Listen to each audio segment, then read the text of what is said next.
Bonjour à tous, bonjour Yves. Bonjour Anouk. Alors voilà, on se retrouve pour une énième émission des mots d'Anouk. Ce sera la dernière pour l'année 2020. On se Sûr. retrouvera, voilà, on se retrouvera en janvier. Et pour terminer l'année un peu, je dirais, en légèreté, nous avons sélectionné un livre plus léger, même si assez cruel. Il s'agit du dernier livre de la romancière, essayiste, poète, chanteuse, parolière de chansons Cinéaste également, aussi, je crois. cinéaste aussi, de Chloé Delhomme, Le cœur synthétique, publié chez Seuil. Alors Chloé Delhomme, c'est une grande écrivain qui vient de gagner d'ailleurs le prix Médicis. Je suis assez étonnée que le prix Médicis ait été attribué à ce genre de livre parce qu'en général, je dirais que le prix Médicis attribue des prix souvent à des livres un peu plus sérieux. Ce livre, par contre, il est très léger, mais il est magnifiquement bien écrit. Alors, à des livres peut-être un petit peu plus sérieux, mais celui-là, nous avons voulu le présenter, Anouk et moi, parce que c'est un livre de femmes et que nous voulions, comme nous le faisons toujours, mettre en opposition l'opinion d'une femme et l'opinion d'un homme. Moi, je ne trouve pas ce livre drôle du tout. Je le trouve d'une tristesse effroyable, à certains moments véritablement pathétique.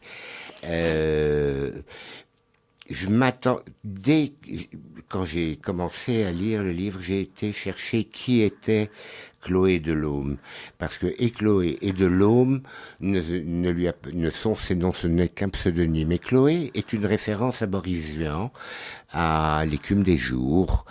Je ne sais pas si vous vous souvenez quand il lui demande, elle lui dit je suis Chloé et qu'il lui demande vous êtes arrangé par Duke Ellington.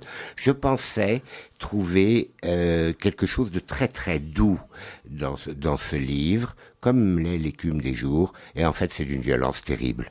Alors c'est vrai que c'est tout le contraire, mais moi l'histoire m'a fait rire parce que justement elle concerne des femmes entre 40 et 50 ans, donc je suis en plein là-dedans.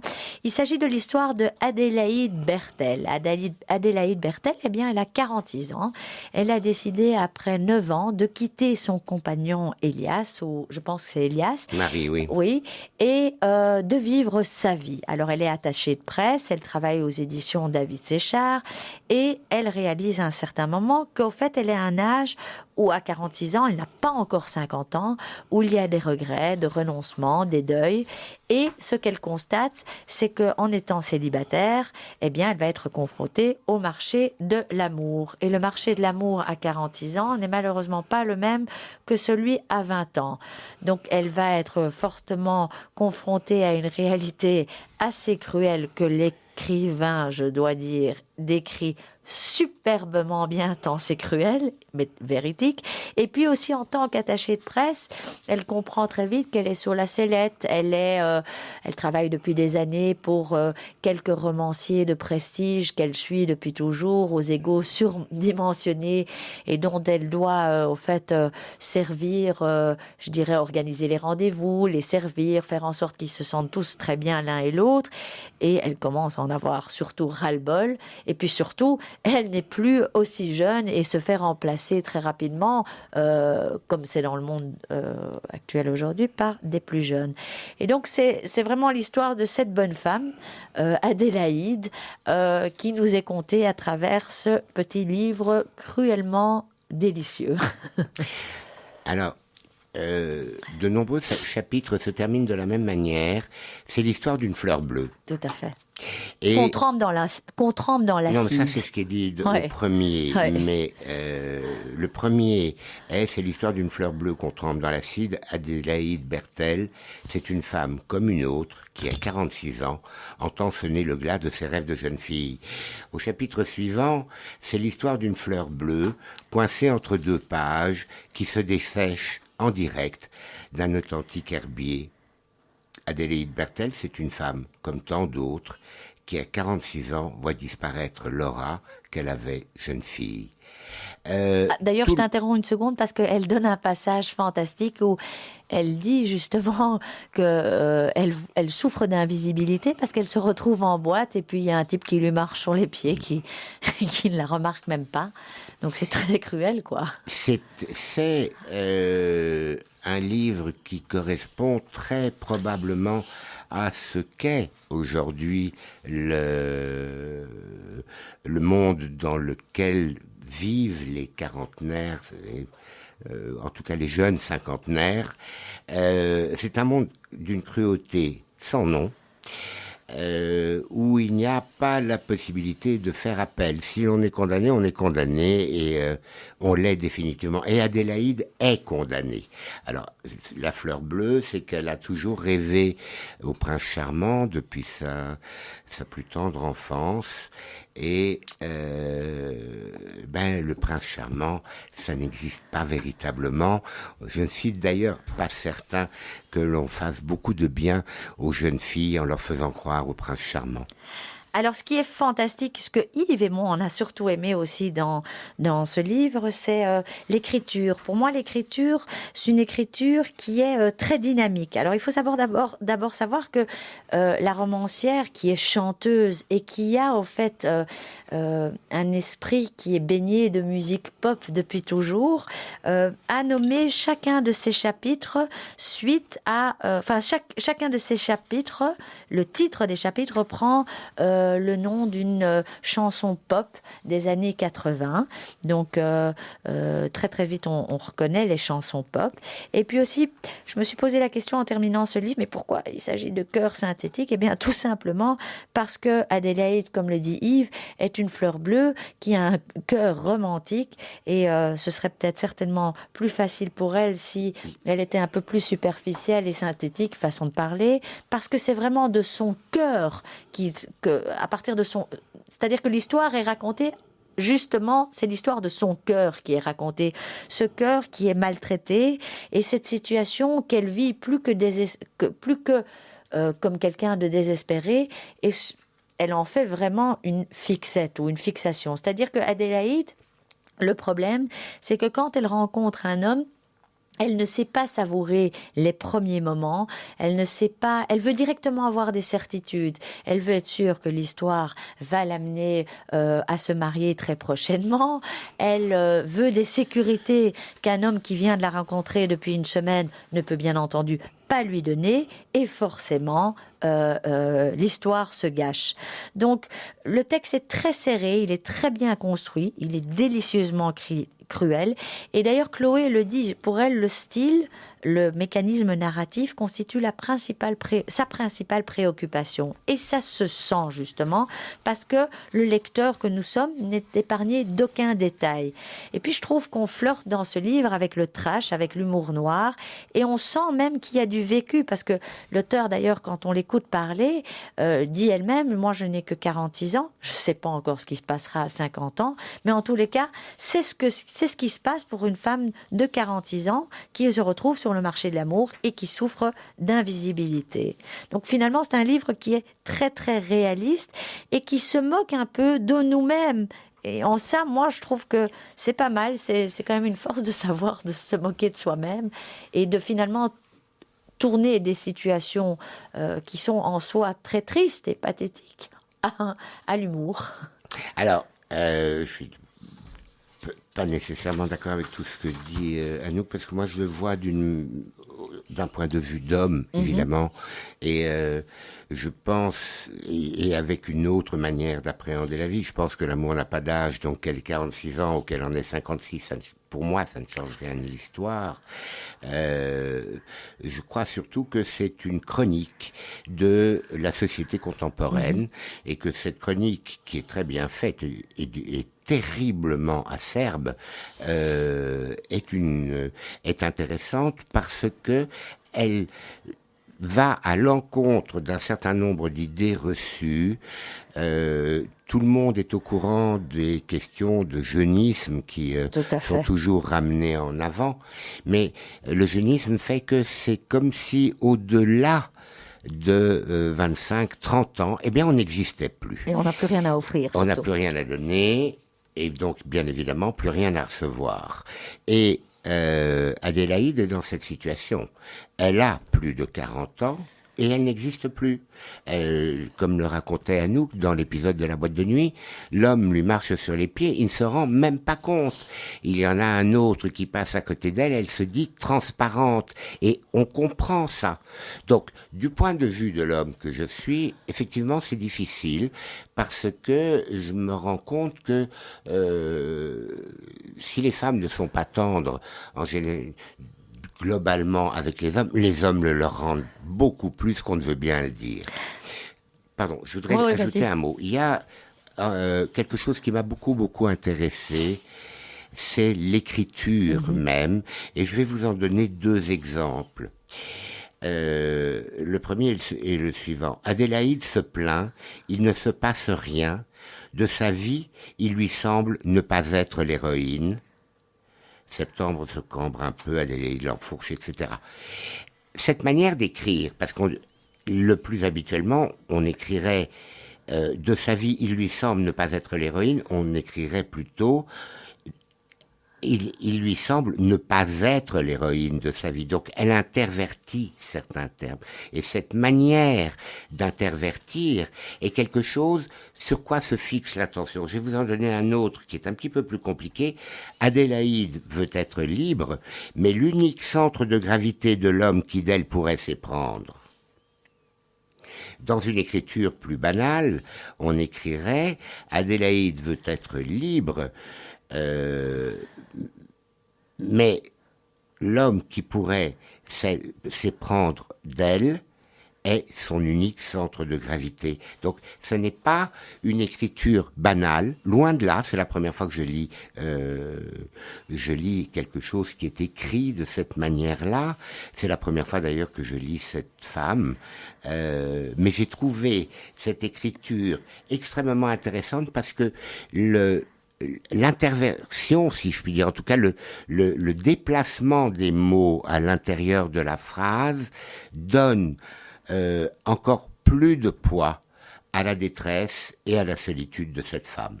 Alors, de mon point de vue, j'entends. Ce qu'on a oublié aussi de dire, c'est que Adélaïde souffre quand même d'une maladie, je dirais. Elle souffre d'épousite aiguë et donc ne se sent pas complète sans homme, sans être en couple.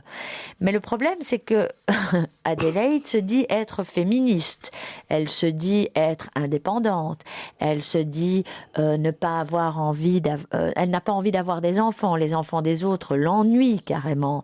Elle veut être finalement indépendante et donc dépendante, libre de personne. Enfin, elle veut être libre et surtout dépendante de personne. Mais le problème, c'est qu'en fait, elle est tellement dépendante du regard de l'homme.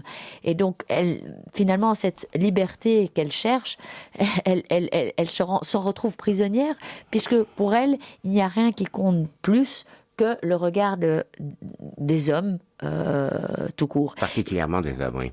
Exactement. Mais les femmes occupent une place importante dans sa vie. Les copines, il y a Judith, il y a Clotilde, il y a Hermeline, il y a Bérengère, et cette dame, Chloé Delhomme, a des lettres parce que elle évoque, je pense que elle le sait, elle évoque Proudhon. Lorsque Adélaïde lui dit « Mais moi je ne suis à personne », et Clotilde lui répond « N'oubliez pas, la propriété c'est pas du vol, la propriété c'est le vol ». C'est la phrase exacte de Proudhon. Donc il y a beaucoup de choses comme ça. Et puis on sent du vécu aussi. Oui, cette femme a certainement vécu des choses difficiles. En plus de ça, elle a eu elle-même une vie extrêmement dure.